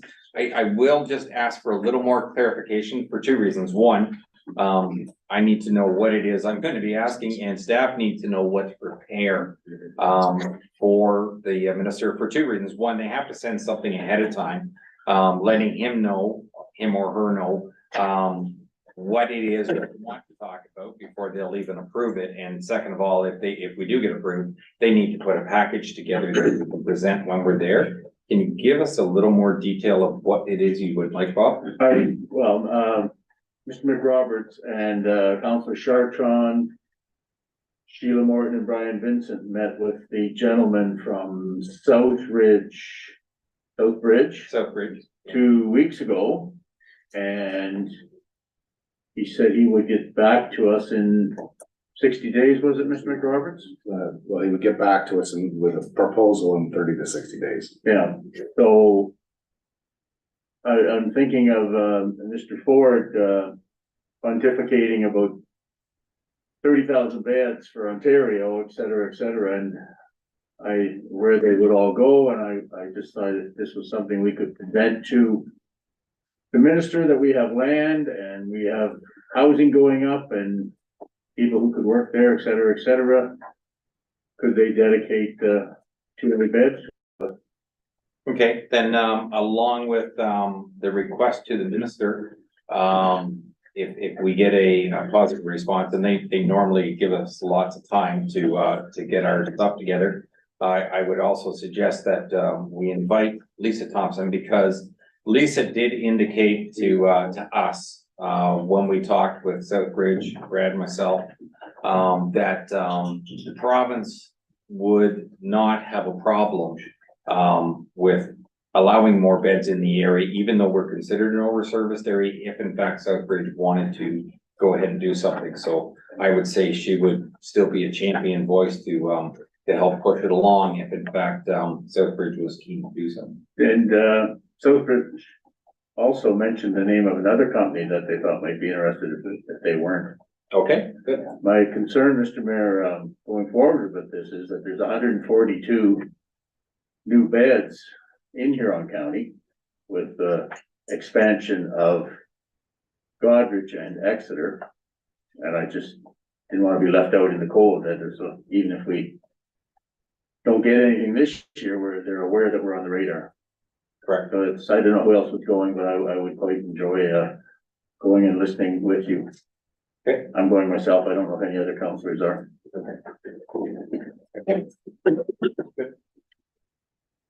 Are there any notices of motion at this time?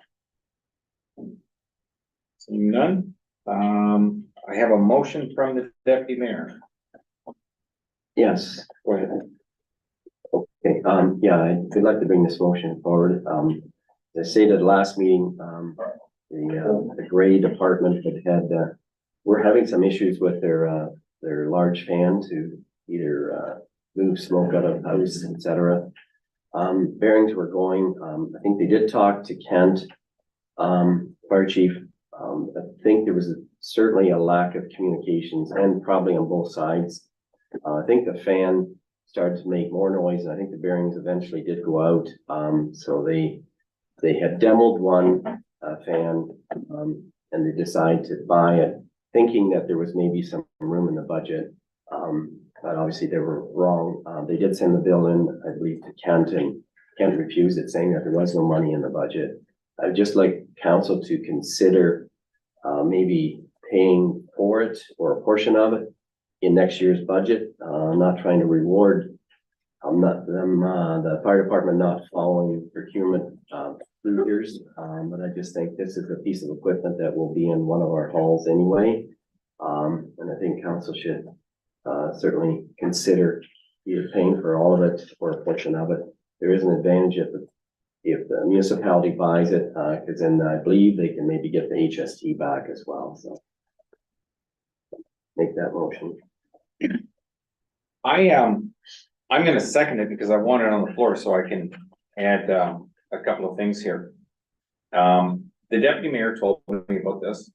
I did talk to Brad, Dr. Kent.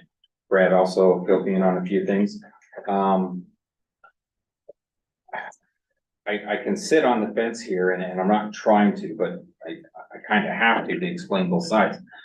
I really appreciate the deputy mayor's comment about not wanting to reward bad behavior or not following policy, because I think policy always needs to be followed.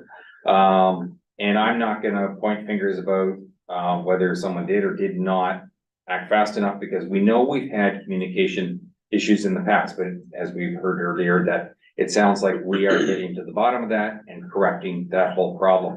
I did mention to the CAO, and I do appreciate the fact that when Brad had asked Kent about it, Kent did acknowledge the fact that every department should have one of these. He recognized that this is something important. So it did need to be done. The example I gave both to the deputy mayor and to the CAO, and this is not going to get resolved tonight, but it is something that we need to take into consideration. My example was, if one of our fire trucks, if the pump had gone on the transmission, I think the pumps will run off the transmission still for pumping the water. If one of them went down, we wouldn't say we couldn't do anything until next year's budget. We know we can't be without the piece of equipment.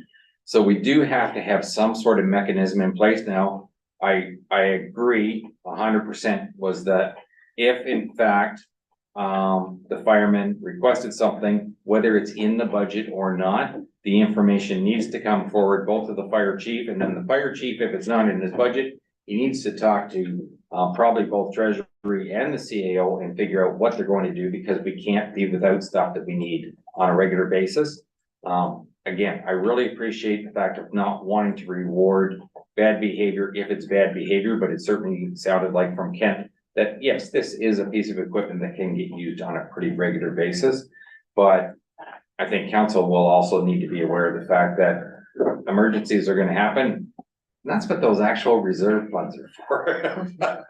But you can't always just be dipping into the reserves. At some point, you gotta pay them back. So, and that sometimes can be out of next year's budget, we have to put back in what we took out because we had an emergency and we had to use it.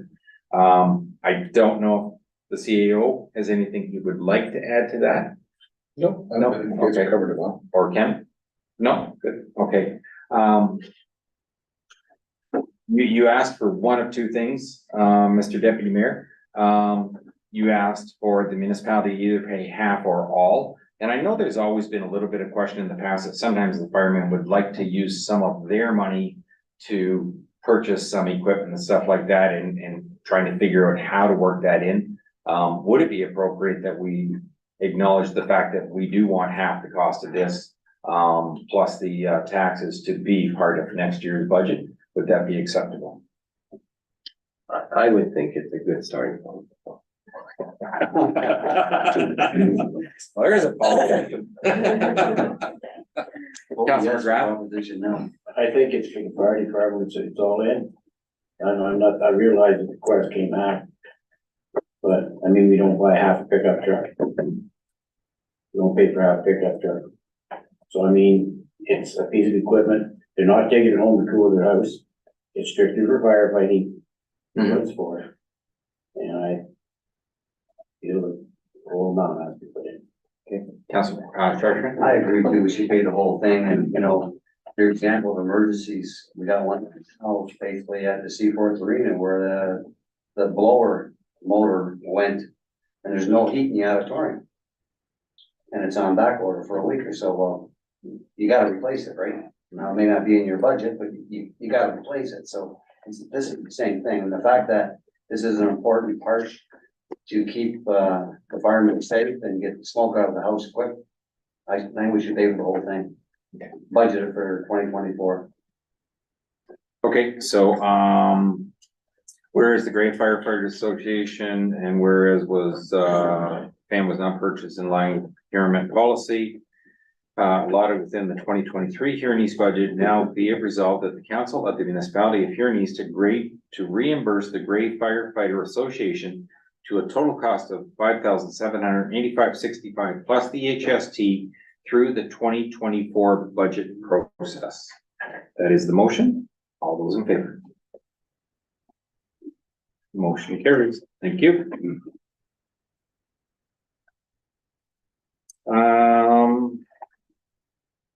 Is there any announcements at this point? I don't see anything listed here. Deputy Mayor? Thank you, Mr. Mayor. I just wanted to pay tribute to a past councillor, Fred Euler from the Township of Gray, or the Gray Ward.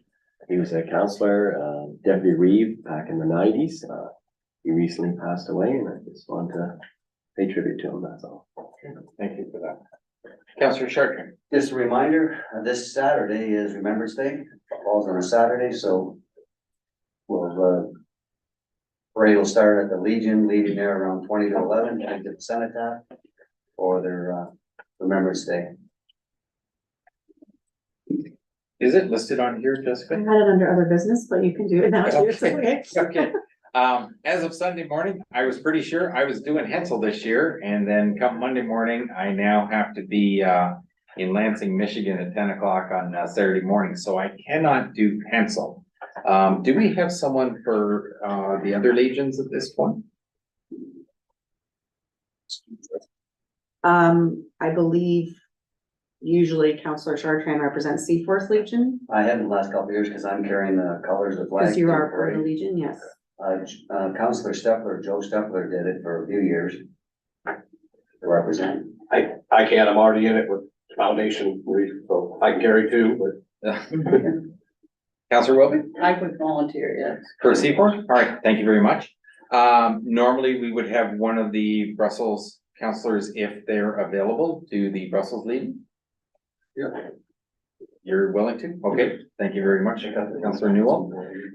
So the Hensel one, in the morning, I would lay a wreath. It is a short event. It was usually, well, we used to actually do the whole church service, but the church is no longer there, the United Church in Hensel. So we would march down from the Legion down to the cenotaph, we would lay them, and then we would march off. But then there is also a dinner in the evening at the rec center in Hensel, if somebody is willing to fill in for us. It is not in our municipality, but we are considered part of that area.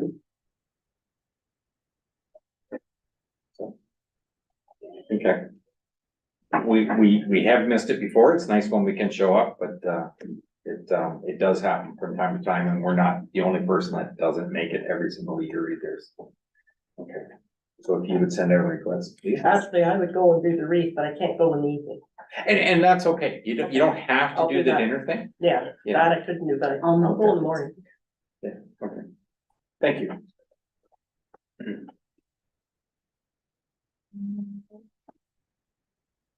The next one is recommendation from the Personnel Committee, cost of living adjustment. So I'll ask for a mover and a seconder, just put it on the floor.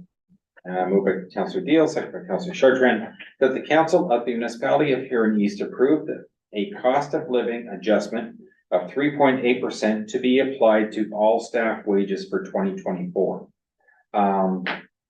Does anybody have any questions at this time? The Personnel Committee did meet.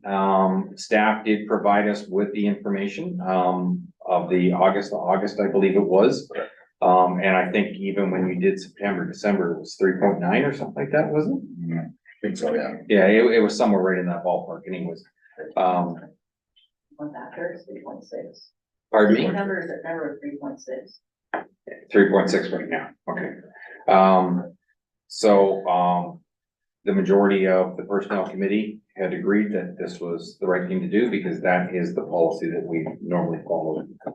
Any other questions of council? Councilor McGrath. I realize we follow policy at 3.8, I just judging what we've paid in the past couple of years with pay increases.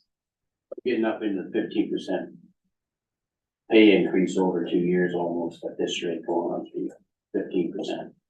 Pretty high. I know I'm not gonna win this, not fair enough. But what I would like to know, and I think council should know, is also you can compare an hourly rate.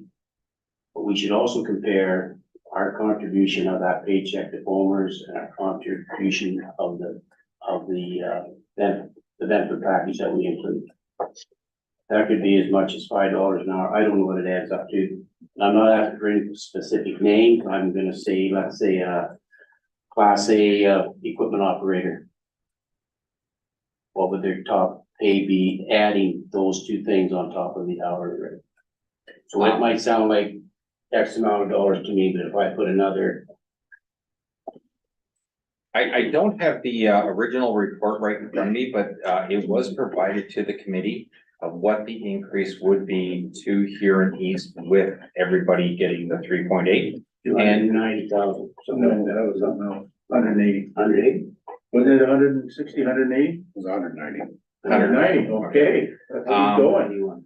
And I don't have an exact figure, but I do believe it is about 25% what our benefit package or OMERS and everything else on top of the wage is what it costs in this. Top of an hourly wage, 25%. I think so. But I just a comment, I mean, that we did go through the pay equity process, and so wages now are basically competitive from a standpoint of 2023. And all our comparators will have the same benefit package and Homer's contribution, so it's equitable across the board in terms of what it should be to be competitive to recruit and retain staff. And it's equally important for us to make sure that we do some form of cost of living adjustment to make sure that we remain competitive, because if we don't do any, then we'll simply fall behind again. And so I'm not trying to argue one way or the other. I just want to make sure council understands all the information. Okay, if there's no other questions, I read the motion. All those in favor? Yeah. Yeah, motion carries. Thank you. No, please, Mr. Mayor. It was 9-2. Thank you, Mr. Mayor.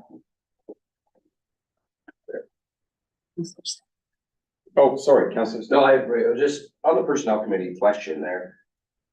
It appeared in mine that it said it was, November 2022 and November 2023. Shouldn't our personnel committee be meeting more than once a year? It actually, we used to. And I'm not sure that there was merit to it, because the committee specifically has a job when it comes to what the increase is supposed to be for the year, to have the discussion, then make a recommendation to council. I'm not sure that there was anything else that we really did in the past. Now, at one time, we had a big project because we tried to do the pay equity thing. And that was a big project for us. But most of the stuff that we used to do probably needed to be just a report to council, and then council make a decision. I would just thought quarterly would be adapt for personnel issues that come and go. You never know. They might be a 5-minute meeting. It could be a 2-hour meeting. I don't know. I found it very odd as a new councillor that it was once a year. Go ahead, Councillor Chartrand. This will be about the third time I mention it now. The fact that we only meet once a year and we paid how many people around that table for once a year. I don't know why we do not combine personnel committee and the administration committee together. That committee can still make a decision on COLA and bring forward a recommendation to council. If we're only gonna meet once a year just for that, then do it in the administration meeting as well. Combine the two, change the name, but combine the two, because we only meet 1 or 2 times a year for administration, and we meet once a year for personnel. Combine the two. That's what I would recommend. Councillor Deal? Thank you, Mr. Mayor, just to clarify for Councillor Steffler, we only deal with Brad as our personnel. Correct. So the rest of it is fairly. Correct. That's why I say it. I do not remember the list of people on those 2 committees. But we can take a look at that. Yeah. Certainly, we can certainly review that as part of the new year process. Okay, all right, we'll do that then.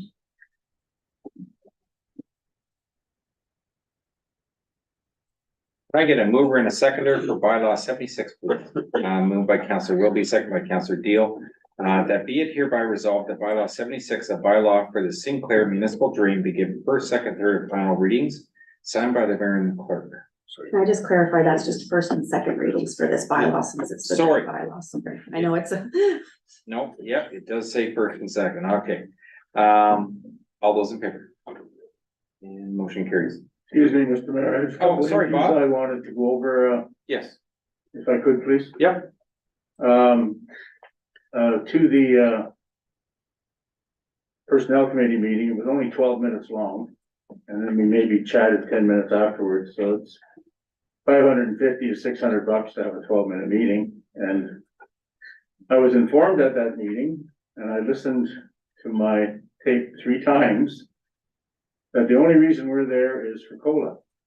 So as this Councillor Chartrand suggested, combine us with administration, or just do it as a committee of the whole. I don't see any point in having a 12-minute meeting, paying out $550 to $600. I asked for more things to be put on the agenda, and I was informed by the CAO that we could do that in a meeting of all of council, even though it did pertain to personnel issues. So I'm thinking scrap the personnel committee meeting, totally.